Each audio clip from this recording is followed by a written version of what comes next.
ஈரானில் திருடியவனின் விரலை வெட்டினார்கள். பஸ் விபத்தில் பயணியின் கால் பறிபோனது. சமையல் அறையில் விபத்து.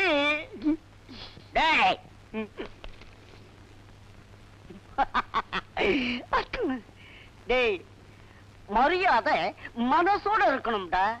இப்படி கால கைய புடிச்சு அலையிறது எனக்கு பிடிக்காது. அட ராஸ்கோலு, காலாட்டினா வெட்டுப்பட்டுமே நினைச்சு பிடிச்சா திமிரா பேசுற.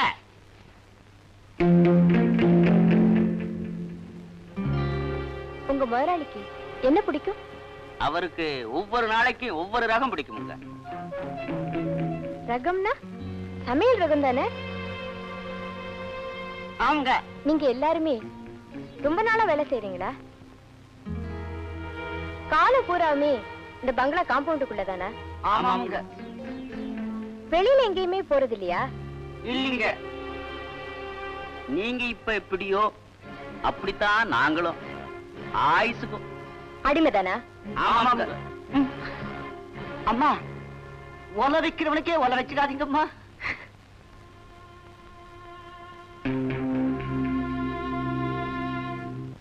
நீங்க இங்க எஸ்டேட்டுக்கு மட்டும்தான் மேனேஜரா இல்ல வீட்டுக்குமா? எல்லாத்துக்கும்.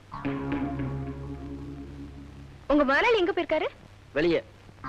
அது எனக்கு தெரியும். எந்த இடத்துக்குன்னு கேட்டேன். தெரியாது. எப்ப வருவாரு? சொல்லல. உங்க முதலாளிய பார்த்தா ஏன் எல்லாரும் இப்படி நடுங்குறீங்க? பயம். அவர் என்ன கொலையா செஞ்சிடுவாரு? செய்யலாம். ஏ, ஒரு வார்த்தைக்கு மேல பேச மாட்டீங்களா? மாட்டேன். 2 வார்த்தை கூட பேச மாட்டீங்களா? மாட்டேன் மாட்டேன். உட்காரலாமா? கூடாது.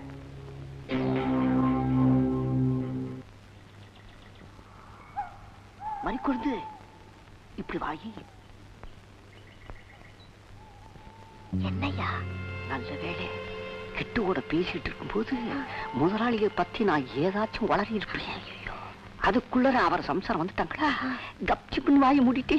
பாவையா அந்த பொண்ணு. பெரிய இடம், சொத்து, சுகம்னு பெத்தவன் நினைச்சு ஏமாந்து பொண்ணை கட்டி கொடுத்துட்டான். காசுக்கு உடம்பு விக்கிற ஜென்மங்களே இந்த பங்களாவுக்கு வந்தா கதறி அடிச்சுக்கிட்டு ஓடுதுங்க. பொஞ்சாதியா இருந்துகிட்டு பாவம் இந்த பொண்ணு என்ன பாடுபட போகுதோ. பரிதாபையா. அதாண்டி தலையெழுத்துங்கிறது. ஏய்யா, நம்ம முதலாளிக்கு மாத்திரம் இந்த பொம்பளைங்க விஷயத்துல என்னையா அப்படி ஒரு கொடூரமான குணம்? சில ஆம்பளைங்க இப்படி பிறவியிலேயே மிருகத்தனமாயிடுவாங்களா. அவங்களுக்கு பெண்களை நெருப்பால சுடணும், ரத்தம் வர்ற அளவுக்கு கீழே குதறணும். அப்பத்தான் இவனுங்க சந்தோஷமா இருக்க முடியும்னு நம்ம கோயம்புத்தூர் டாக்டர் சொன்னாரு. காசுக்கு உடம்பு விற்க வர்றவங்களே அவனுக்கு கிடைக்காத நிலைமை வந்ததுனாலதான் அவன் கல்யாணமே பண்ணிக்கிட்டேன். அந்த பொண்ணை நினைக்கும் போது எனக்கு தீர்ங்குதியா.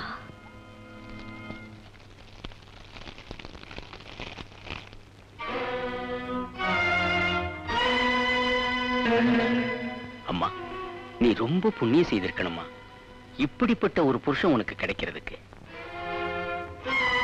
ஊருக்குள்ள பெரிய மனுஷன்,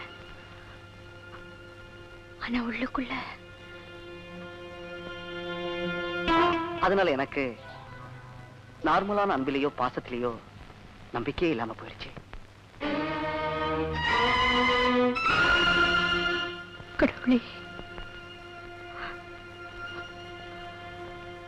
ஆயுசு பூராமா இப்படி அவஸ்தைப்படணும். சில ஆம்பளைங்க இப்படி பிறவியிலேயே மிருகத்தனமாயிடுவாங்களா. அவங்களுக்கு பெண்களை நெருப்பால சுடணும், ரத்தம் வர்ற அளவுக்கு கீழே குதறணும். அப்பத்தான் இவனுங்க சந்தோஷமா இருக்க முடியும்னு கோயம்புத்தூர் டாக்டர் சொன்னாரு. அப்பா, மாட்டிக்கிட்டேன்ப்பா.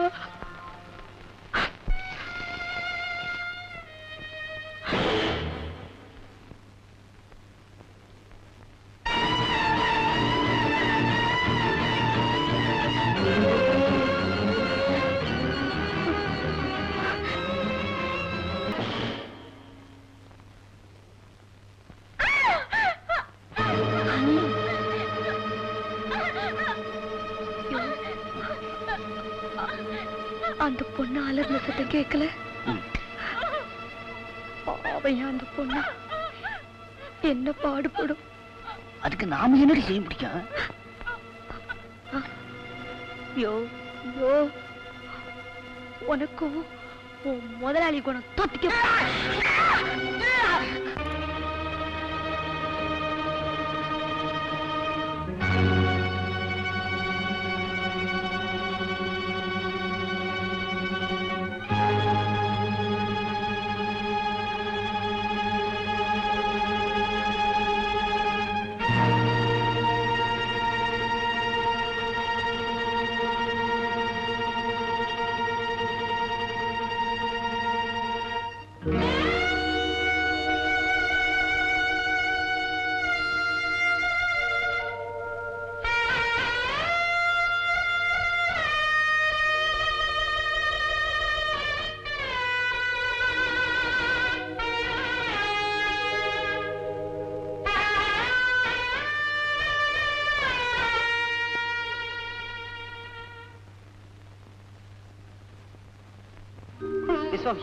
மாப்பிளையா? ரகுராம் பேசுறேன். எப்படி இருக்கீங்க? நான் நல்லா இருக்கேன் மாமா. சக்தி தான் சதா உங்களை பத்தி பேசிக்கிட்டு இருக்கான். எனக்கும் அவன் நினப்பு தான் மாப்பிள. பிறந்ததுல இருந்து அவளை விட்டு நான் பிரிஞ்சதே இல்லையா. அவ வீட்டை விட்டு போனதும் ஏதோ என் நெஞ்ச விட்டே போயிட்ட மாதிரி. ரொம்ப செல்லமா வளர்த்த பொண்ணு உங்களை அனுசரிச்சு போறாளா? அதை ஏன் கேக்குறீங்க? இப்ப இந்த பங்களாவுக்கு மகாராணி அவதான். அப்படியா? அவ நில்லுன்னா நிக்கிறேன், உட்காருனா உட்கார்றேன். மருமகன் பொண்ணுக்கு பயப்படுறாங்கிறது பெத்தவங்களுக்கு எவ்வளவு சந்தோஷமான சமாச்சாரம் தெரியுமா? சரி, சக்தி எங்க? பக்கத்துல இருக்கா? கொஞ்சம் கூப்பிடுறீங்களா? இதோ சிங்காரம். அம்மா, உங்க அப்பா கிட்ட இருந்து போன் வந்திருக்கு. அப்பா அப்பா கிட்ட இருந்தா?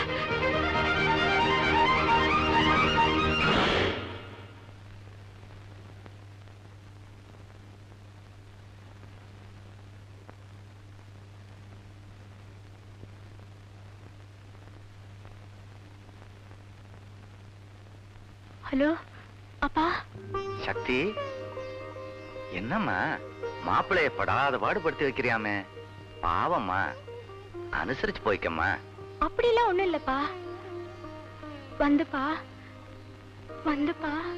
ஒன்னும் எனக்கு தெரியாதம்மா. ஆமா, என்னதான் நல்ல புருஷன் கிடைச்சாலும் அப்பாவை எப்படி அம்மா மறந்துடுறது?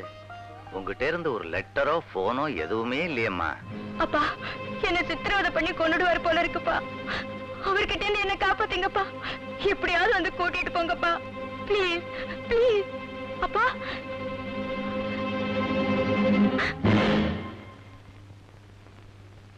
என் பொண்டாட்டி எனக்கு துரோகம் பண்ணாலும் என் போன் எனக்கு துரோகம் பண்ணாதுமா.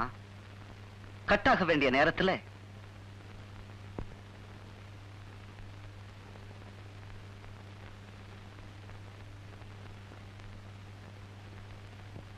சக்தி போமா, அப்பா கிட்ட போமா.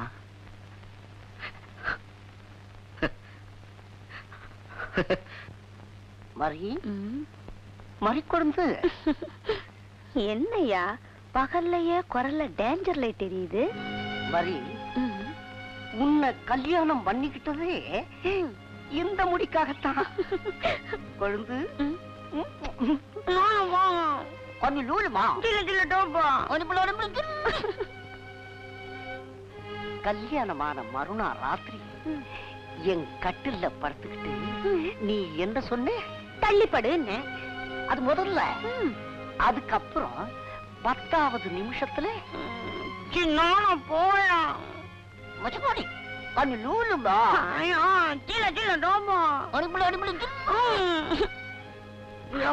ஏற்கனவே நல்ல குளிரு. இல்ல நீ வேற. சீக்கிரம் பூ வையா.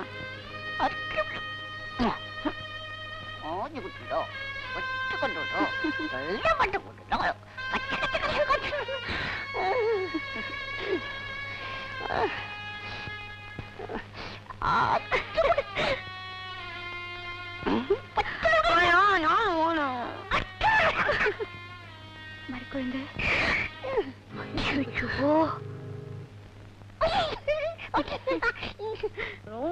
வேண்டாம்னு சொன்னேன், கேளுமா.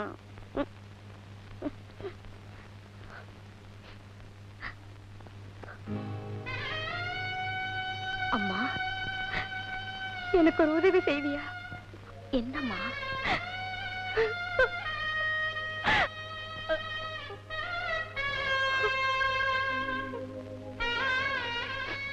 சக்திமா, பேருதான் சக்தி, ஆனா அவர் செய்யற கொடுமைகளை தாங்கிக்கிற சக்தி ஒரு தோழி கூட எனக்கு இல்ல.